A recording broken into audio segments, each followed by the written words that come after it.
Saturday afternoon, and my son held up a toy his grandparents sent. Pink collectible thing. Labubu. Cost about $60 retail. Dad, look what Grandma and Grandpa sent me. I glanced up from my laptop. That's cool, bud. My son Ethan squeezed it, then stopped, held it closer. Dad, why is there a red light inside? My fingers froze. What? He turned it around, pointed at the eye. Tiny red LED blinking in the hollow interior. My stomach dropped. I stood, walked over, kept my voice level. Let me see that for a second. He handed it over. Good kid. Trusts his dad. I examined it under the lamp. There it was. Infrared LED, normally invisible, but the angle caught it. When did this arrive? This morning. There was a card. Happy early birthday, Ethan. Love Grandma and Grandpa. His birthday is next week, not today. Okay, I need to borrow this. Why? Battery issue. Okay. He went back to his Lego. Unbothered. Safe. I walked to the garage, closed the door, stared at that blinking light. Didn't smash it, didn't shout. Just thought. I grabbed my smallest screwdriver, worked the seam open carefully. Inside wasn't stuffing, camera module, tiny lens, circuit board, microphone, rechargeable battery pack. My hands stayed steady. My breathing didn't. I photographed everything, Googled the model. SC400 wireless spy camera. $119 on Amazon. Wi-Fi enabled. Cellular backup. Live streaming. Cloud storage. Checked the activation timestamp. Active since 9:47 this morning. 5 hours ago. They'd been watching since Ethan opened the box. I reassembled it. Placed it in a plastic evidence bag. Sealed it. Labeled it. Exhibit A. Didn't destroy it. Evidence stays intact. I sat in my garage and let myself think about how we got here. My parents are Robert and Linda. We used to be close. Then 2 years ago, my grandfather passed away. Left a trust fund for Ethan. $180,000. Made me the trustee. No withdrawals until Ethan turns 18. Grandpa didn't trust my father with money. Robert declared bankruptcy in his 30s. Bad investments. Worse decisions. But things changed. Linda started visiting casinos. Just for fun became daily online poker. Robert started making suggestions. Maybe we could borrow from Ethan's fund? Family emergency. I refused. That money is for Ethan's future, not negotiable. 3 months ago, I stopped answering their calls as often. They complained I was isolating myself. I thought they'd let it go. They didn't. They planned. I checked the shipping label on the box. Date shipped 3 weeks ago. Not today. Today is just when Ethan found the light. They've been watching us for 3 weeks. My divorce from Sarah happened 18 months ago. She's 29, retail manager. Has Ethan 30% of the time according to the custody agreement. Reality is more like 20% because she forgets weekends. She's not a bad mother, just checked out. She's not my problem, my parents are. I ran through options. Option A, confront them now. Result, they deny everything, destroy evidence. Lawyer up. Option B, call police immediately. Result, investigation takes time, they get warned. Option C, smash the device, cut contact. Result, no legal protection, they try again. Option D, play dumb, gather more evidence, build an ironclad case, then strike. I chose option D. I'm a software engineer. Make $95,000 a year. I know how surveillance systems work, how to document evidence, how to preserve chain of custody, and I don't make emotional decisions. Strategy formed like a project plan. Don't tell them I found anything. Search for other devices. File a police report Monday. Call my lawyer. Let them make the next move. Bury them with evidence. They want to play games with my son? I'll show them what happens when you underestimate an engineer. That evening, I searched the house. Put Ethan to bed first. Read him 2 stories. Tucked him in. Told him I loved him. Then I checked his bedroom. Every toy, every book. Under the bed. Inside the closet. Nothing. His school backpack by the door. Unzipped every pocket. Felt along the seams. Nothing yet. Living room, kitchen, bathroom. Checked smoke detectors, light fixtures, picture frames. Found nothing. By the time I finished, it was past 10. Maybe the Labubu was the only one. Maybe I was being paranoid. But I didn't believe that. They wouldn't risk a single device. They'd want redundancy, backup systems. I made a mental note to keep searching. The next morning, my phone rang. Dad calling. I let it ring 3 times before answering. Kept my voice normal. Hey, Dad. Hey, Jake. How are you? Good. Busy weekend. Did Ethan get our package?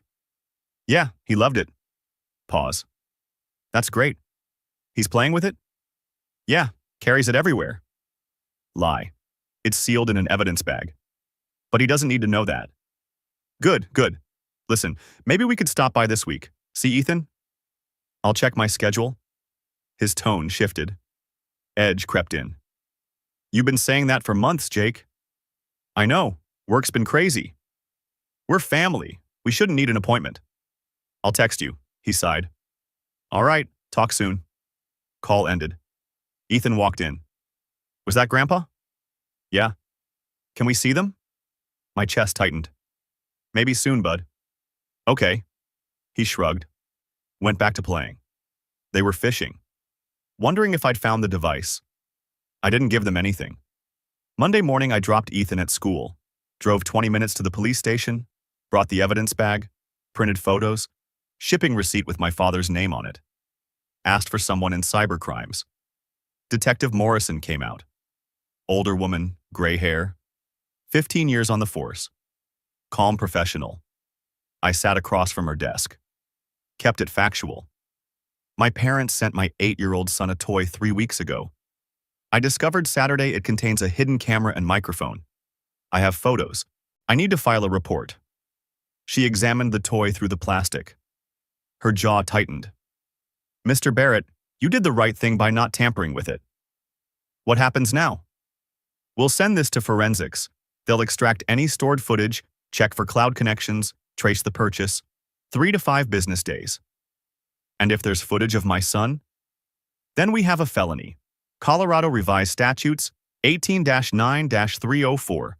Wiretapping a minor without parental consent. What should I do? Don't contact them.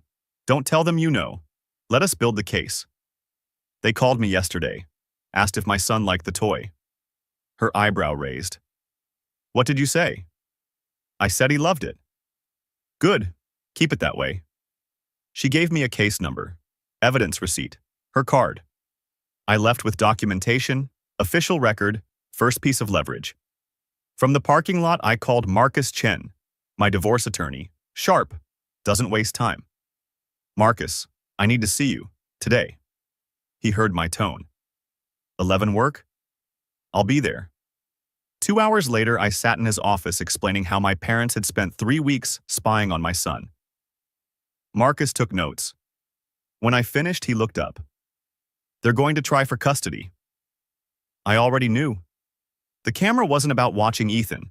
It was about building a case against me, documenting my parenting, looking for mistakes, gathering ammunition for a court battle I didn't even know was coming. But here's what they didn't know. I document everything. I keep records. I don't make emotional decisions. And for 3 weeks, they'd been watching my son through a toy I didn't know existed. Now I knew. And I had proof. And I had time to prepare. They thought they were hunting. They were wrong. They'd just walked into a trap they didn't know I'd set. And the only question left was how hard I was going to close it. Marcus Chen's office downtown had glass walls and that clean, modern look lawyers use to justify their hourly rates. He's 38, handled my divorce. Sharp enough that I kept him on retainer after the papers were signed. I sat across from his desk and laid it out. Camera in a toy. 3 weeks of surveillance. Police report filed this morning. He leaned back in his chair. Okay, let's think like them. Why spy? To prove I'm unfit? Close. To prove they need to intervene. He pulled up Colorado statutes on his screen. CRS 19-1-117. Grandparents can petition for custody if the child is at risk, parents are unfit, and they have an established relationship. They can't just want custody, they need a reason. He looked at me. What's their reason? Money, Ethan's trust fund. Explain. I did. 180,000. Grandfather's will. I'm the trustee. My mother has a gambling problem. They can't touch it while I have custody. Marcus nodded. There it is. If they get guardianship, they petition the court to control the trust. Can they do that? If a judge believes you're unfit and they're better? Yes. My jaw tightened. So the camera was phase 1. Gathering evidence. Phase 2 will be legal action. He started typing. I'll file an emergency motion for a restraining order. No, he stopped. What? Not yet. If we file first, they know we know. They'll lawyer up, destroy other evidence. Jake, this is serious. I know. That's why we wait. Let them file. Let them commit. Then we bury them. He studied me for a long moment. You're sure? I'm sure. All right. But I'm monitoring court filings daily. The second they move, you call me. He paused. One more thing. Check your ex-wife. If your parents are smart, they'll recruit her. Sarah? She's the weak link. They'll offer her something. More custody, money, guilt, whatever works. My stomach turned. I'll talk to her. 2 days later, I was at work when my phone buzzed. Mom calling. I stepped outside to the parking lot. Hi, honey. How are you? Good, Mom. Busy? I know. You work so hard. That's actually why I'm calling. Her voice had that syrupy grandmother tone. Your dad and I are worried. You sound stressed. Just work stuff. Jake, we're family. You can talk to us. Are you okay? Is Ethan okay? Ethan's fine. We're fine. Because, well, Sarah mentioned you've seemed different lately. My blood went cold. You talked to Sarah? Just checking in. We're all worried about you. When did you talk to her? Pause. Last week. She called us, actually. Lie. I could hear it in the hesitation. Why? She's concerned, Jake. She said you've been short-tempered, withdrawn. Not yourself. My mind raced. Did Sarah call them? Or did they call her and make it sound like she initiated? I'm fine. Honey, maybe you need help. There's no shame in that. Maybe Ethan could stay with us for a bit. Just to give you a break? There it was. Ethan doesn't need to stay with you. Her voice shifted. Warmer tone gone. Jake, we're trying to help. I don't need help. We'll see. She hung up. I stood in that parking lot with my heart pounding. Texted Marcus. They contacted my ex. They just asked to take Ethan for a break. His reply came fast. Checking court system now. An hour later, my phone rang. Marcus. They filed, this morning, emergency petition for grandparent custody. I closed my eyes. Hearing is Friday, 9 a.m. Judge Margaret Fielding. What are they claiming? That you're emotionally unstable, financially irresponsible, isolating Ethan from family, and unable to provide adequate care. That's insane. They have an affidavit from Sarah. My hands shook. When did she sign it? Dated 2 weeks ago. She texted me yesterday asking how I was. If she's so concerned, why is she checking on me? Because she probably didn't read what she signed. Your parents fed her a story. Jake's struggling. We want to help. Can you sign this? She signs thinking it's for therapy. They use it for custody. Can we fight this? Yes, but we need evidence. School records, medical records, everything showing you're a good parent. I have 3 years of documentation. Good. Bring it. Friday, 8 a.m., my office. We prep. He paused. And Jake?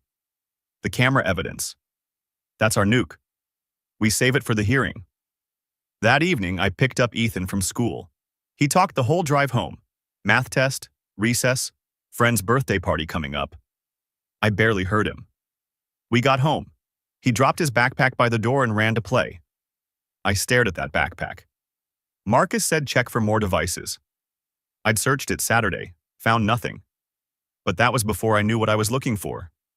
I opened it again. Main pocket. Books and folders. Front pocket. Pencils and eraser. Then the hidden side pocket. Small pouch usually for a water bottle. I felt around. My fingers touched something hard. Flat. GPS tracker. Velcro to the inside lining. I pulled it out. Small black device. Credit card size. Track Pro X. $45 on eBay. Green LED blinking every 10 seconds. Checked the activation date. 3 weeks ago. Same day as the Labubu. They weren't just watching. They were tracking. Every trip to school. Every friend's house. Every grocery store run. Building a map of Ethan's routine. Looking for what? Evidence I took him to unsafe places? Proof of neglect? I texted Marcus.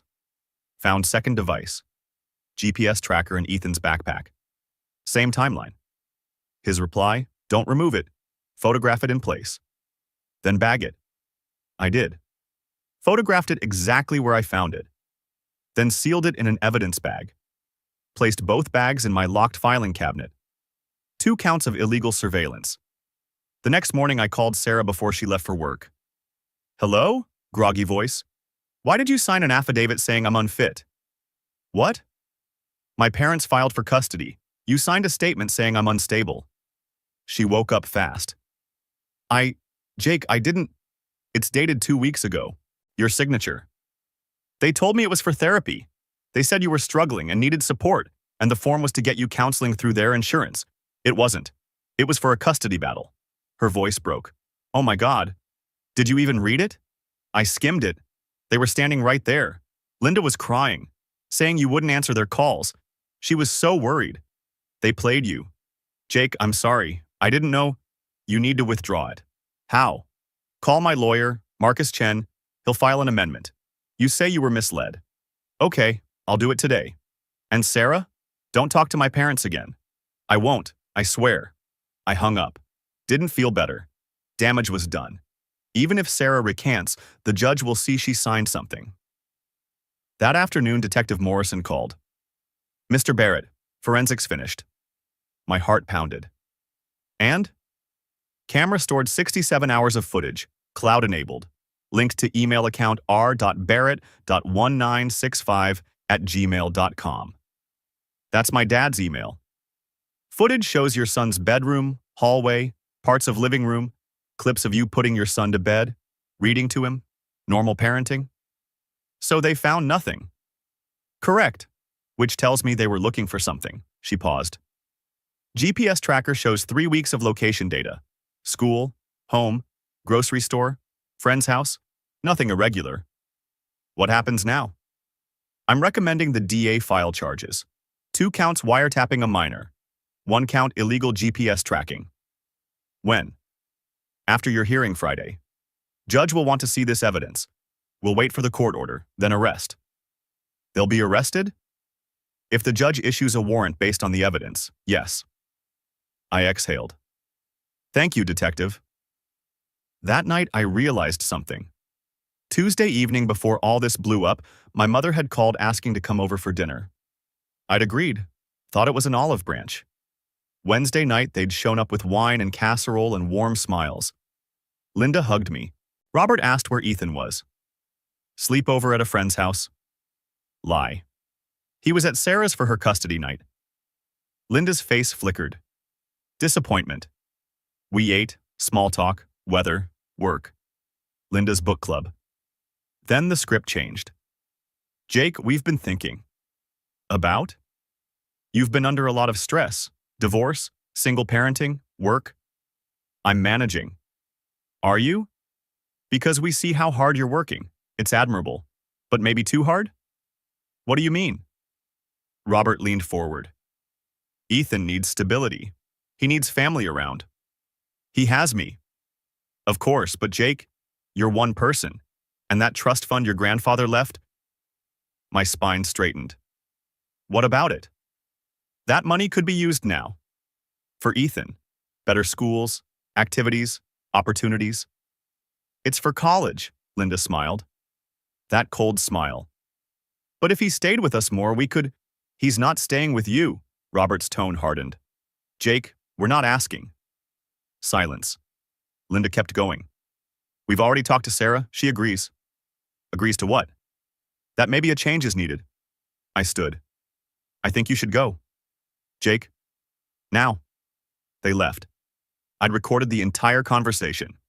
Colorado is a one-party consent state. Legal to record without their knowledge. I played it back after they left.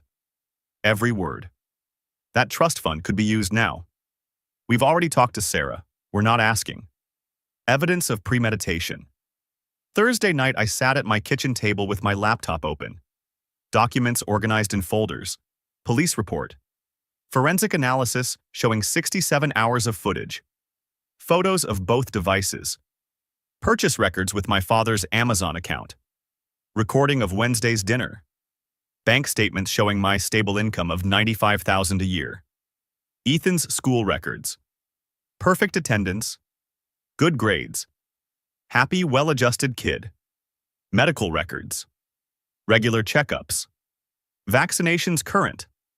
Character references from his teacher, his pediatrician, 2 neighbors. Marcus texted. This is overkill. But I like it, I texted back. I don't want to win. I want them destroyed. His reply, be careful what you wish for. I typed, I'm not wishing. I'm planning. I looked at the photo on my fridge. Ethan in his Halloween costume. Huge smile. Tomorrow they try to take my son. They think I'm unprepared. They think I'll fold. They think family means I won't fight back. They're about to learn what happens when you threaten the only thing I care about. Thursday night, I didn't sleep. Not because I was nervous. Because I was ready. I had 67 hours of footage proving they'd spied on my son. I had GPS data proving they'd tracked him like a criminal. I had a recording of them admitting they wanted access to his trust fund. I had a police report, a forensic analysis, and a detective ready to recommend felony charges. They had an affidavit from my ex-wife who didn't read what she signed and a petition claiming I was unfit based on what? That I worked hard? That I didn't let them see Ethan whenever they wanted? That I refused to give them money that wasn't theirs? Friday morning, they'd walk into that courtroom thinking they had leverage. Thinking I'd negotiate. Thinking I'd give them partial custody just to make it go away. They were wrong. I wasn't negotiating. I was ending this. Permanently. Friday morning, I arrived at the courthouse with Marcus. Accordion folder full of evidence under my arm. Saw my parents' car already in the lot. Robert and Linda stood by the entrance with their attorney. David Brennan. 50s. Expensive suit. Denver firm. The kind of lawyer you hire when you think money buys outcomes. Sarah stood off to the side. Awkward. She came despite me telling her not to. We made eye contact. She mouthed, I'm sorry. I didn't respond. Linda saw me. Her face shifted. Tried on that grandmother smile, warm, concerned, loving. The mask she'd worn my whole life. Robert's jaw was tight, arms crossed, stone-faced. They didn't know what I had yet. Brennan approached Marcus. Marcus, didn't know you were on this one. David. Yeah, representing the father. Brennan's tone went condescending. Look, this doesn't need to be adversarial. Your client's clearly overwhelmed. My clients just want to help. Maybe we work out shared custody, everyone walks away happy? Marcus kept his face neutral. We'll let the judge decide. Brennan shrugged. Suit yourself. But I have an affidavit from the mother and 3 months of documented isolation. This is pretty open and shut. I stayed silent. Face blank. Inside I was thinking, you have no idea what's coming. We walked into the courthouse. Judge Margaret Fielding presiding. 60s. 20 years on the family court bench. Reputation for being fair, but taking zero nonsense. Brennan stood and presented the petition. Your Honor, Robert and Linda Barrett seek emergency custody of their grandson, Ethan Barrett, age 8. They believe the child is at significant risk due to deteriorating conditions in the father's home. He listed allegations. Jake has isolated Ethan from extended family for over 3 months. Jake exhibits erratic behavior per the ex-wife's testimony. Jake is financially irresponsible. The child's emotional well-being is suffering. No evidence, just claims. Brennan called Linda to the stand. She was good, coached, voice trembling just right. Your Honor, I'm not here to attack my son. I love him. But I'm scared for my grandson. She talked about how we used to see Ethan every week, pick him up from school, have dinner, normal grandparent things. Then 3 months ago, Jake stopped answering calls, stopped responding to texts. When they sent Ethan a birthday gift, Jake barely acknowledged it. We tried reaching out. He shut us out. And when we talked to Sarah, Ethan's mother, she confirmed our fears. Her voice cracked. Real tears or performance? I couldn't tell anymore. I don't want to take Ethan away. I just want to make sure he's safe. Brennan called Sarah next. She looked nervous, uncomfortable. I signed a statement 2 weeks ago. I was told it was for counseling purposes. Brennan wasn't happy she was clarifying. But the statement reflects your concerns, correct? I was worried. Jake seemed stressed, but I didn't mean... No further questions. Judge Fielding looked at Sarah. Miss Parker, did you read the document you signed? Sarah's voice went quiet. Not fully, Your Honor. The judge made a note. Her expression said everything. Marcus stood. Your Honor, I'd like to call Jake Barrett. I took the stand. Got sworn in. Mr. Barrett, have you isolated your son from his grandparents? I kept my voice calm. Factual. No. I reduced contact because I discovered they were surveilling my son. The courtroom stirred. Brennan shot up. Objection, Your Honor. Inflammatory? Judge Fielding cut him off. Overruled. I want to hear this. Mr. Barrett, explain. 3 weeks ago, my parents sent my son a toy. A Labubu collectible figure. Last Saturday, my son noticed a red light inside. I inspected it. Inside was a hidden camera, microphone, and GPS transmitter. I submitted the photos. Device internals. Serial numbers. I filed a police report Monday. The device was sent to forensic analysis. I submitted the police report. Case number 2024-CYB-4471. Forensics confirmed the camera recorded 67 hours of footage over 3 weeks. The device was linked to my father's email account. Cloud storage accessible via r.barrett.1965@gmail.com. I submitted the forensic report. Linda's face went pale. Robert stared straight ahead. Jaw clenched. Marcus continued. Did you find other devices? Yes. A GPS tracker hidden in my son's school backpack. Active for 3 weeks. Tracking his location continuously. I submitted photos of the GPS tracker. Location data logs. Every trip to school. Every friend's house. Every grocery store. Why do you believe they did this? To build a custody case and to access my son's trust fund. Brennan objected. Speculation. Marcus stayed calm. Your Honor, I have evidence of motive. I'll allow it. Marcus turned back to me. Mr. Barrett, does your son have a trust fund? Yes, $180,000, left by my grandfather. I'm the trustee. Terms state no withdrawals until Ethan turns 18. Have your parents ever asked for access? Multiple times. I refused. It's not their money. I submitted bank records, trust fund documentation, trustee designation. Do your parents have financial difficulties? Yes. My mother has gambling debts exceeding $60,000. My father took out a second mortgage to cover losses. I submitted public records, the mortgage filing, credit reports Marcus had subpoenaed. Brennan tried to object, but Judge Fielding waved him off. I want to see those records. Marcus pulled out his phone. Your Honor, I have one more piece of evidence, a recording from a dinner 3 days ago. He played the audio. Wednesday night. My kitchen. Robert's voice came through the courtroom speakers. That trust fund could be used now, Linda's voice. If Ethan stayed with us, we could manage it properly, Robert again. We're not asking, Jake. The courtroom went quiet as a library at midnight. Judge Fielding removed her glasses, looked at Robert and Linda. Mr. and Mrs. Barrett, you have anything to say? Brennan stood. He was rattled. Hadn't known about the devices. Your Honor, my clients were concerned about their grandson. Perhaps their methods were overzealous, but their intentions. Judge Fielding's voice went ice cold. Counselor, are you seriously suggesting that hiding surveillance equipment in a child's toy is overzealous concern? Your Honor, I was not aware of the devices until today. That's evident. Does your client wish to testify? Brennan looked at Robert. Robert shook his head. No, Your Honor. Then here's my ruling. Judge Fielding read from her notes. Voice flat. Professional. Devastating.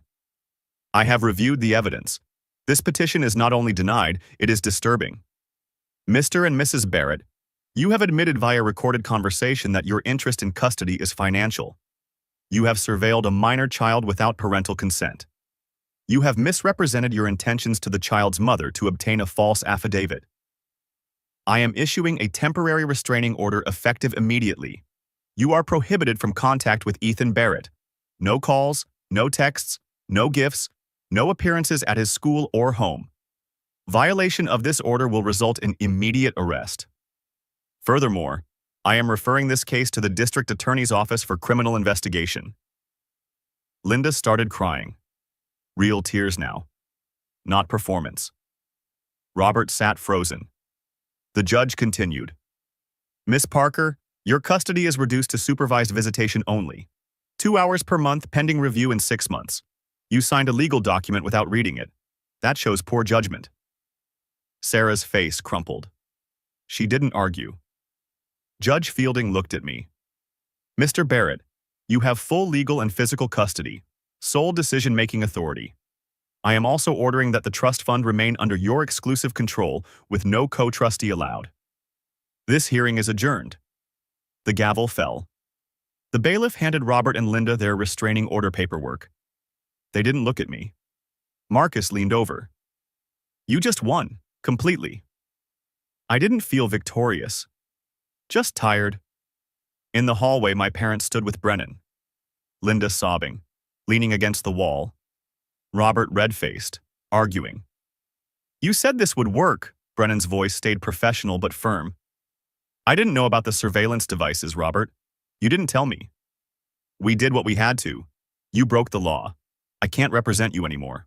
Find another attorney. Brennan walked away. Linda saw me, stumbled forward. Jake, please. Marcus stepped between us. Mrs. Barrett, you're in violation of the restraining order if you approach him. She stopped 10 feet away. Jake, we're your parents. We raised you. We love Ethan. This isn't fair. My voice came out flat. Cold. You put a camera in my son's toy. We were worried. You wouldn't let us see him. I saw the footage. You weren't worried. You were looking for evidence to take him. Robert finally spoke. Voice shaking with rage.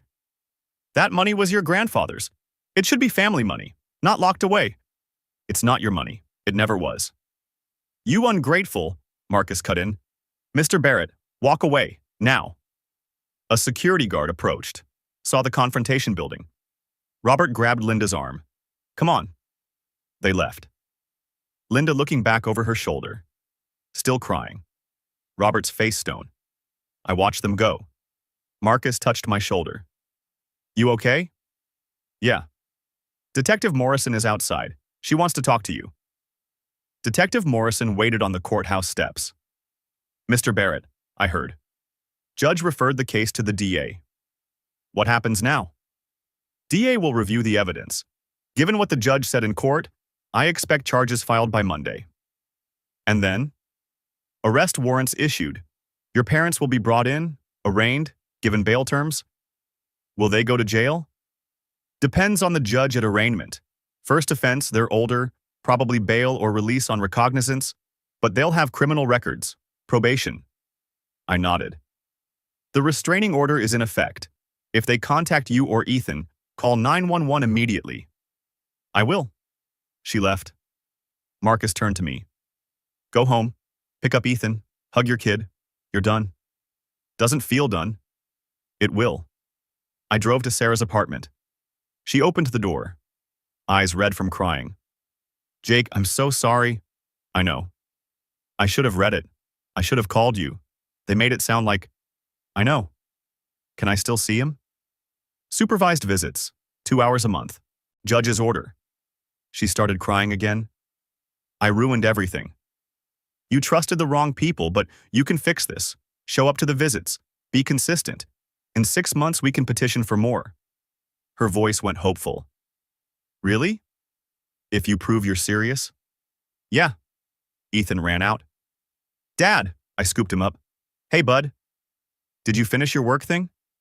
Yeah, all done. Can we get pizza? Absolutely. We left.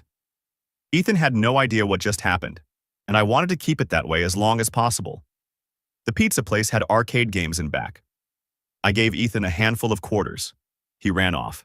Happy, safe, normal. My phone buzzed. Unknown number.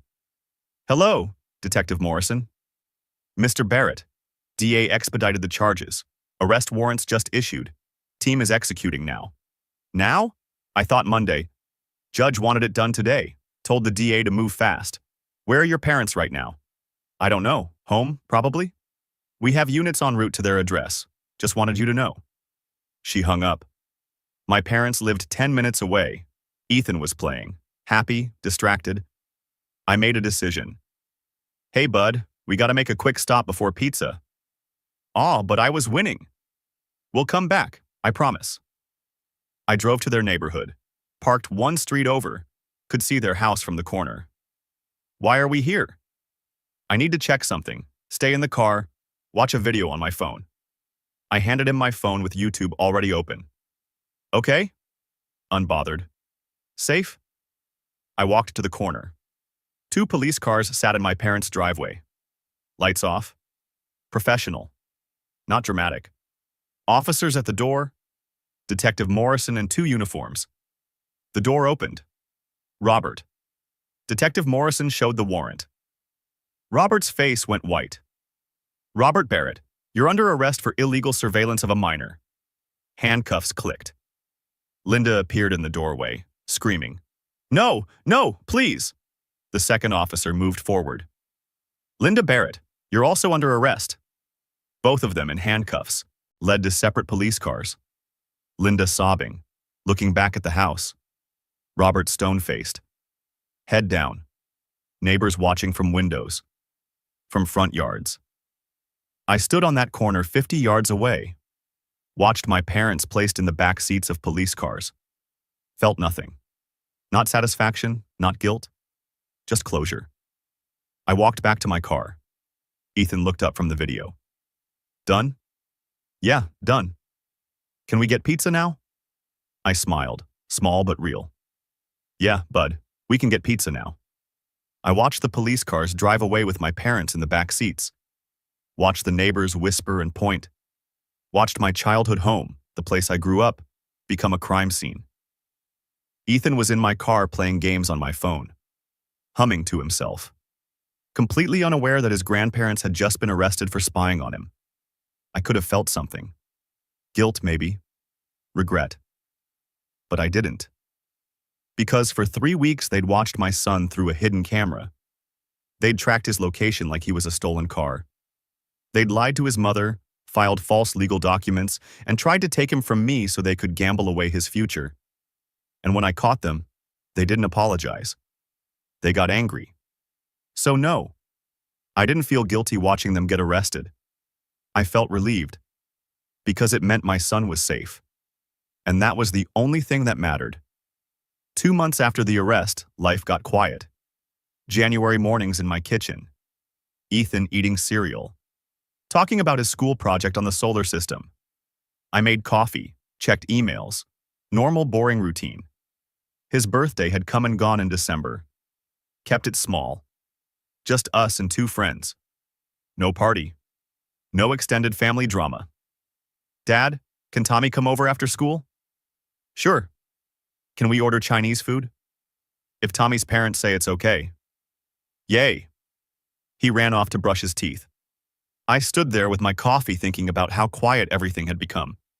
No surprise texts from my parents, no weird phone calls, no packages with hidden devices. Just peace. My parents had pled guilty. Felony reduced to misdemeanor. 18 months probation each. $5,000 fines. Mandatory counseling.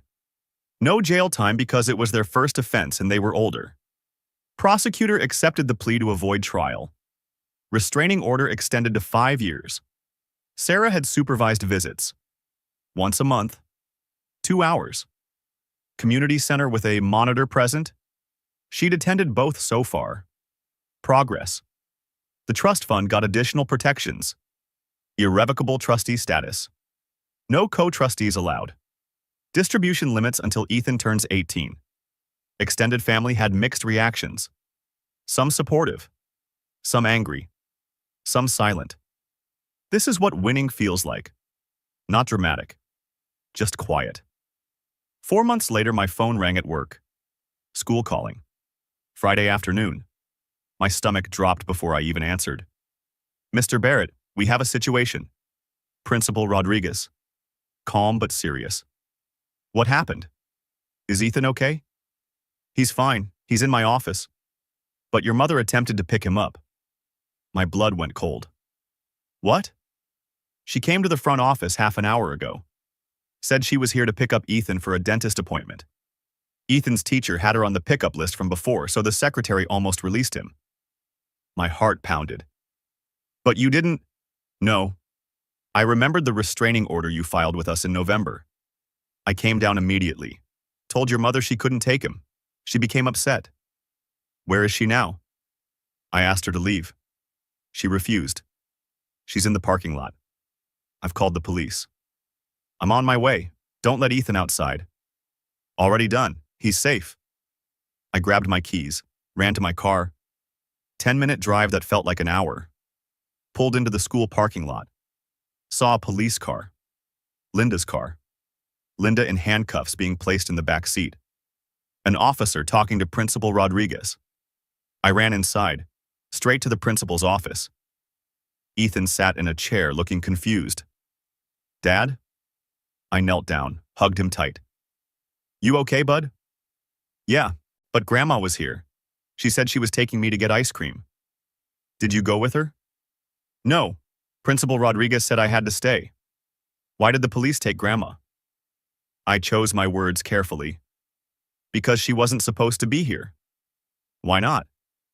Remember when I told you sometimes grown-ups make bad choices? She made one, so she's not allowed to see you right now. Oh. He processed that. Can I still get ice cream? I laughed despite myself. Yeah, we can get ice cream. Outside, I walked with Ethan to my car. A teacher stayed with him while I talked to the officer. I'm Jake Barrett, Ethan's father. The officer was young, 30s, professional. Mr. Barrett, your mother violated the restraining order. We're taking her in. I looked at Linda in the police car. She was crying, mascara running, hitting the window from inside, mouthing words I couldn't hear. Please, I just wanted to see him. I stared at her. Felt nothing. You'll need to file an incident report. Can you come to the station Monday? Yes. Judge will likely extend the restraining order, possibly jail time for probation violation. Good. He nodded. Got in the car, drove away with Linda in the back seat. I watched until they turned the corner. Principal Rodriguez walked over. Is Ethan okay? He's tough. He'll be fine. For what it's worth, your mother seemed desperate, not violent, just sad. That doesn't change what she did. I know, she paused. Thank you for protecting him. Always. That night after ice cream and dinner, I tucked Ethan into bed. Dad? Yeah? Why doesn't Grandma follow the rules? I paused. Thought about how to answer. Because sometimes people want something so much they forget why the rules are there. What did she want? To see you. But she can't? Not right now. Maybe not for a long time. Because of the bad choice she made? Yeah? What was it? I chose my words carefully. She tried to watch you without permission. She tried to take you places I didn't say she could. And today she tried again. Oh. He thought about that. Dad? Yeah, bud? I'm glad you're my dad. My throat tightened. I'm glad you're my son. I kissed his forehead, turned off the light, closed the door softly, stood in the hallway, leaned against the wall, breathed. 2 weeks later, Marcus called. Linda was sentenced today. And? 30 days county jail, probation revoked, restraining order extended to 10 years. And Robert? Still on probation, didn't violate, but he's required to attend counseling with Linda when she's released. Will this stop them? Honestly, I think it will. Linda just spent a month in jail. Robert's scared. They're in their 60s. They're not going to risk more jail time. And if they do? Then they go to prison. Felony charges back on the table. Okay. Jake, you won completely. They have criminal records, financial penalties, jail time, and a decade-long restraining order. They can't touch Ethan. It's over. Thanks, Marcus. I hung up. It was over. 6 months after the arrest, I sat in the waiting room at Dr. Rachel Kim's office. Child psychologist. Ethan finished his session. Dr. Kim gestured me into her office. Ethan stayed in the waiting room playing with blocks. He's doing really well. Yeah? He mentioned his grandparents twice in the last month, down from every session before. Is that good? It means he's processing and moving on. He understands they made mistakes. He's not internalizing it as his fault. I exhaled. Good. Kids are resilient, Jake, especially when they have a stable protective parent. You've done everything right. Doesn't always feel like it. That's because you care. That's the difference between you and them. Saturday morning, I cleaned out the garage, found the evidence box from the police, returned after the case closed. Inside, Labubu toy, GPS tracker, photos, reports. I stared at that pink toy, the thing that started everything. Ethan walked into the garage. What you doing? Cleaning. He saw the Labubu. Oh, that's the toy Grandma sent. Can I have it back? My stomach tightened. No, bud, this one's not safe. Why? It's broken inside, can't be fixed. Oh, can we throw it away? I paused. Yeah, we can. I took the Labubu to the trash bin outside, dropped it in. Lid closed. Ethan watched. Are you sad? No, just remembering. Remembering what? That some things look nice on the outside but aren't safe on the inside. Like stranger danger? I smiled. Small but real. Yeah, like that. Well, I'm glad you protect me. Always, bud. We walked back inside together. Extended family split 3 ways after everything happened. Team Jake. Aunt Karen eventually learned the truth. Apologized for her initial anger. Sends Ethan birthday cards now. Cousin David texts occasionally. You did what I'd do. Uncle Tom was blunt. Told Robert you messed up, deal with it. Team parents. Robert's brother Mike said family means forgiveness. I told him family means boundaries. We don't speak anymore. Linda's sister Patricia sent an angry letter calling me vindictive. I didn't respond. Old family friends believed my parents' version, stopped inviting me to events. I don't care. Neutral. Some cousins send cards to Ethan but don't take sides. Older relatives mostly stay quiet, confused but not involved. My stance? I don't explain myself. Don't defend. Don't argue. Just live my life. People who needed to know the truth know. People who chose not to believe it aren't my problem. 1 year and a month after the arrest, I sat on a park bench watching Ethan play soccer. November afternoon. Crisp fall weather. Another dad sat down next to me. Steve, father of Ethan's friend Tommy. Ethan's gotten really good. Yeah, he loves it. How's everything else? I heard you went through some stuff last year. Small town gossip travels. Yeah, family stuff. It's resolved. Good. For what it's worth, Ethan's a great kid. Happy, polite, well-adjusted. You're doing something right. Thanks. A lot of kids from broken homes have issues. Ethan doesn't. That's all you. I didn't correct the broken home label. I try. Ethan ran over. Dad, did you see? I scored? I saw. Nice shot. Can we get pizza after? Sure. And can Tommy sleep over? If his parents say yes. Yes. He ran back to the field. I watched him go. Thought about the past year. The arrest, court battles, school incident, Linda's jail time, therapy sessions, quiet mornings, soccer games, pizza dinners, normal life. This is what I fought for. Not revenge, not victory. This? Ethan playing soccer. Safe. Happy. Unburdened. That night, Ethan slept in his room. Tommy snoring in a sleeping bag on the floor. Sleepover successful. I sat at my kitchen table. Beer in hand. Don't usually drink, but tonight felt right. Looked at the photo on my fridge. Ethan's school picture from this year. Huge smile. People kept asking if I went too far. They put a camera in my son's toy. Tracked him for 3 weeks. Lied to his mother. Filed false legal documents. Tried to steal his inheritance. And when I stopped them, they acted like victims. So no, I didn't go too far. I went exactly far enough to protect my son. Far enough to stop them permanently. Far enough to make sure they'll never have another chance. People think family means unconditional forgiveness. It doesn't. Family means protecting the people who can't protect themselves. Even if that means cutting off the people who raised you. Even if it means watching them get arrested. Even if it means becoming the villain in someone else's story. I didn't destroy my parents. They destroyed the relationship when they chose money over their grandson. I just refused to let them destroy him too.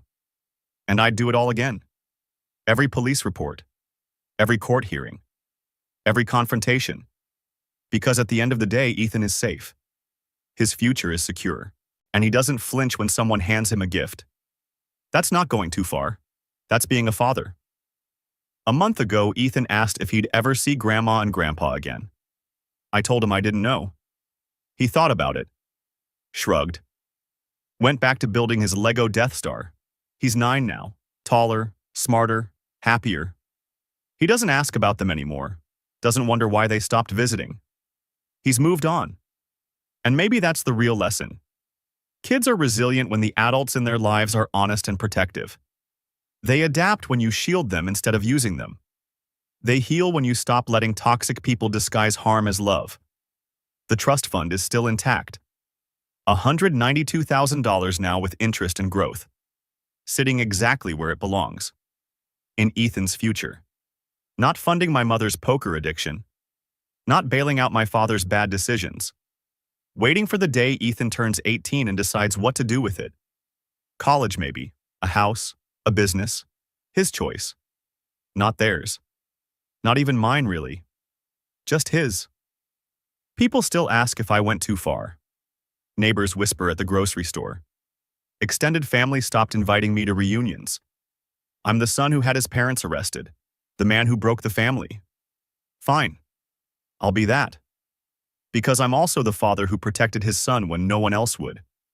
The father who chose his child over keeping the peace. The father who taught his son that love without boundaries isn't love. It's manipulation. And when Ethan's older, when he asks me what happened, I'll tell him the truth, and he'll understand. Because by then he'll know. Some gifts come with strings attached, and some strings are meant to be cut.